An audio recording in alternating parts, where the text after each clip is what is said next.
Assalamualaikum warahmatullahi wabarakatuh. Shalom, Om Swastiastu, Namo Buddhaya, salam kebajikan untuk kita semua. Pada kesempatan kali ini, kami dari kelompok 7, kelas N Hukum Administrasi Negara akan menjelaskan tentang artikel yang berjudul Pemindahan Ibu Kota Baru ke Kalimantan Timur berdasarkan perspektif hukum administrasi negara. Terima kasih atas kesempatannya. Di sini saya akan menjelaskan relevansi dari artikel tentang pemindahan ibu kota Jakarta ke Provinsi ke Kalimantan Timur berdasarkan hukum administrasi negara. Pertama kali saya akan menghubungkannya dengan pengertian dari hukum administrasi negara. Hukum administrasi negara terbagi menjadi dua, yaitu hukum dan administrasi negara. Secara umum, hukum adalah peraturan-peraturan yang bersifat memaksa yang menentukan tingkah laku manusia dalam lingkungan masyarakat yang dibuat oleh badan-badan resmi yang berwajib. Kehidupan negara modern yang cenderung berusaha memenuhi kebutuhan rakyat, khususnya dalam masalah pelayanan kesejahteraan masyarakat, membutuhkan instrumen untuk melaksanakan tugas-tugasnya. Instrumen itulah yang nantinya digunakan oleh negara untuk mengelola pemerintah dalam memenuhi kebutuhan kesejahteraan masyarakat tersebut. Secara garis besar, hukum administrasi negara adalah seperangkat peraturan yang memungkinkan administrasi negara menjalankan fungsi-fungsinya, yang sekaligus juga melindungi warga terhadap sikap tindakan administrasi negara, serta melindungi administrasi negara itu sendiri. Oppenheim memberikan satu penegasan yang memperkuat pendapat Vollenhoven tentang adanya garis tegas antara hukum administrasi negara dan hukum tata negara. Ia menyatakan bahwa hukum administrasi negara membahas negara dalam keadaan bergerak atau dinamis, yaitu mempelajari segala kewenangan atau aparatur dalam menyelenggarakan proses-proses pemerintahan.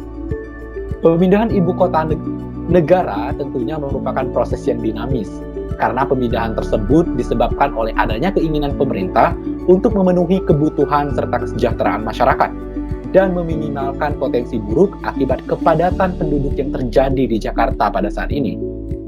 Selanjutnya, berdasarkan nilai, maka perencanaan pemindahan ibu kota ke Kalimantan Timur itu termasuk ke dalam nilai-nilai yang terdapat dalam hukum administrasi negara, yaitu nilai stabilitatif, yang artinya sebagai pemelihara termasuk dari hasil-hasil pembangunan serta penjaga keselarasan, keserasian, dan keseimbangan dalam kehidupan bernegara dan bermasyarakat. Harapan dari pemindahan ibu kota Jakarta ke Kalimantan Timur adalah untuk menimbangkan dan menyelaraskan kepadatan penduduk yang ada di Indonesia, sehingga tidak terfokus di Pulau Jawa saja. Selanjutnya yaitu perspektif, yang artinya sebagai penyempurna terhadap tindakan-tindakan administrasi negara maupun sikap tindakan warga negara dalam kehidupan bernegara dan bermasyarakat. Sehingga hal tersebut memperjelas bahwasannya hukum administrasi negara tidak sekedar membahas pelaku-pelaku yang menjalankan fungsi administrasi, tetapi administrasi juga mencakup segala cara prosedur dan prasyarat yang semuanya berupaya mentransformasikan segala sumber daya yang ada untuk mencapai tujuan negara tersebut. Dan salah satu contohnya adalah pemindahan ibu kota baru Indonesia ke Kalimantan Timur demi mengubah arah pembangunan nasional jadi lebih merata dan berkelanjutan. Maka dapat kami simpulkan bahwa wacana pemerintah untuk memindahkan ibu kota dari Jakarta ke Kalimantan Timur merupakan objek kajian dari hukum administrasi negara.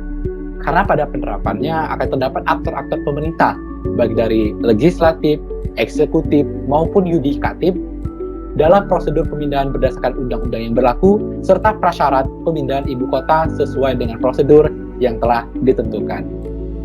Baiklah, di sini saya akan menjelaskan mengenai subjek hukum administrasi negara. Jadi pada dasarnya subjek hukum administrasi negara merupakan orang pribadi, badan hukum, maupun komunitas-komunitas individu yang terkait dalam penyelenggaraan hukum publik.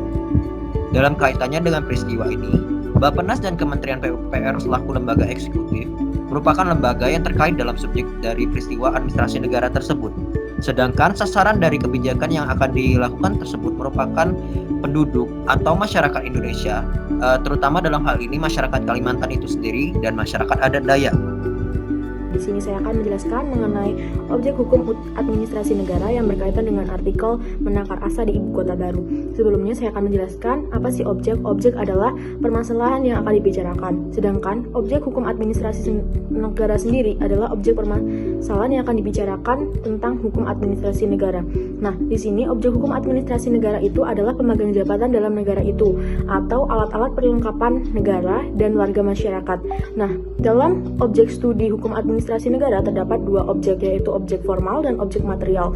Sebelumnya, objek formal dalam artikel ini adalah pemerintah berencana memindahkan ibu kota negara ke Kalimantan Timur, sedangkan objek materialnya itu adalah aparat pemerintah dan Menteri Perencanaan Pembangunan Nasional dan Kepala Bappenas sebagai pihak yang memerintah dan warga masyarakat Kalimantan Timur sebagai yang diperintah. Nah, dengan demikian mengenai objek hukum administrasi negara dalam artikel menakar asa ibu kota baru. Terima kasih. Sebelumnya saya akan menjelaskan pengertian dari sumber hukum formal. Sumber hukum formal adalah sumber hukum di mana hukum tersebut ditemukan dan contohnya adalah peraturan perundang-undangan. Nah, berpindahnya ibu kota dari Jakarta ke Kalimantan Timur itu perlu memperhatikan dasar hukum dengan mempersiapkan regulasi dengan kekuatan hukum yang tetap. Bentuk regulasi itu dapat berupa undang-undang, contohnya adalah Undang-Undang Nomor 29 Tahun 2007 tentang Pemerintahan Provinsi Daerah khusus Ibu Kota Jakarta sebagai Ibu Kota Negara Kesatuan Republik Indonesia. Selama undang-undang ini belum dicabut, Ibu Kota Indonesia masih berada di Jakarta. Nah, pemerintah itu perlu mengajukan penetapan rancangan undang-undang tentang pemindahan ibu kota baru kepada DPR. Nah, tidak hanya undang-undang yang dibutuhkan, tapi perlu adanya perubahan atas beberapa undang-undang terkait untuk mendukung kelancaran, seperti undang-undang tentang penetapan Kalimantan Timur sebagai ibu kota baru. Isi dari undang-undang ini tuh dapat berupa pernyataan mencabut penetapan Provinsi DKI Jakarta sebagai ibu kota negara dan menetapkan Provinsi Kalimantan Timur sebagai ibu kota yang baru, sama seperti Undang-Undang Nomor 10 Tahun 1964 tentang penetapan DKI Jakarta sebagai ibu kota negara Republik Indonesia dengan nama Jakarta. Yang kedua, ada Undang-Undang Perubahan atas Undang-Undang Nomor 29 Tahun 2007 tentang Pemerintahan Provinsi Daerah Khusus Ibu Kota Jakarta sebagai Ibu Kota Negara Kesatuan Republik Indonesia.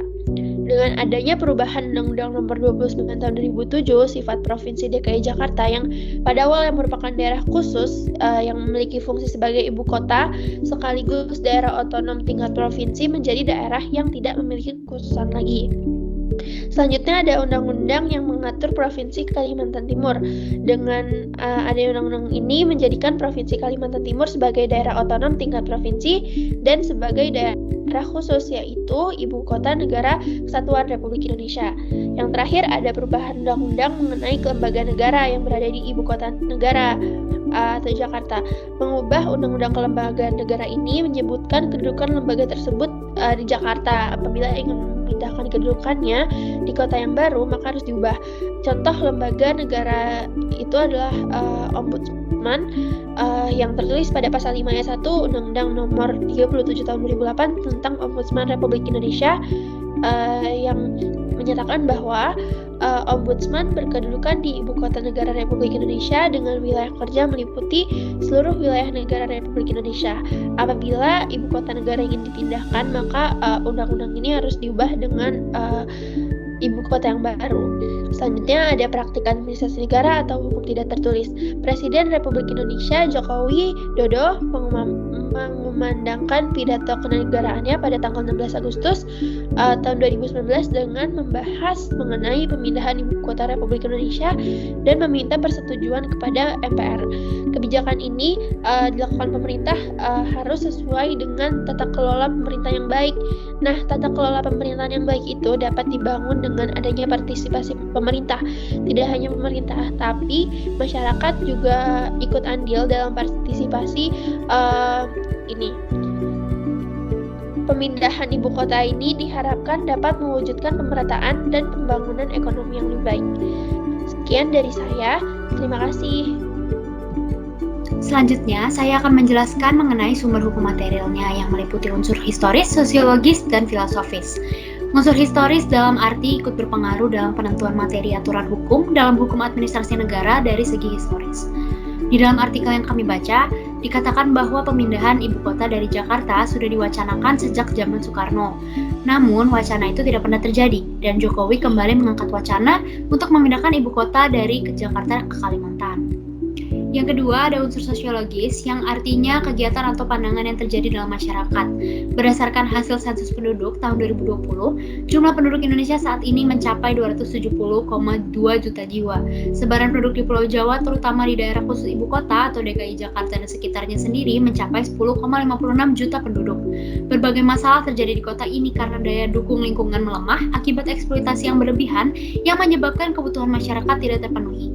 Banjir, kekurangan air bersih, polusi udara bersama dengan kemacetan lalu lintas yang akhirnya membuat mobilitas masyarakat sering terhambat, serta berbagai bencana lain yang terjadi di kawasan Jabodetabek membuat pemerintah berencana untuk memindahkan ibu kota ke Kecamatan Sepaku, Kabupaten Penajam Pasir Utara, serta di Kecamatan Samboja dan Kecamatan Muara Jawa, Kabupaten Kutai Kartanegara, Kalimantan Timur dengan luas 256.142,74 hektar. Yang ketiga, ada unsur filosofis yang merupakan ukuran untuk menentukan aturan itu bersifat adil atau tidak. Dalam artikel dikatakan, Kompas sempat melakukan jajak pendapat pada akhir Maret lalu, dan hasilnya 3/4 lebih responden yakin bahwa pemindahan IKN bisa meningkatkan roda perekonomian di Kalimantan dan di kawasan Indonesia Timur. Dan juga sempat dikatakan bahwa Pak Jokowi, yaitu presiden kita, mengharapkan masukan dari masyarakat terkait hal ini, karena beliau menginginkan Istana Negara tidak hanya dikenang sebagai tempat presiden bekerja atau menjadi simbol kebangsaan negara, tetapi juga mencerminkan kemajuan bangsa. Sekian presentasi dari kelompok 7. Mohon maaf jika ada kesalahan-kesalahan yang kami perbuat karena kami hanyalah manusia biasa dan kesempurnaan hanya milik Tuhan Yang Maha Esa. Terima kasih telah menonton video kami. Sampai jumpa di kesempatan berikutnya.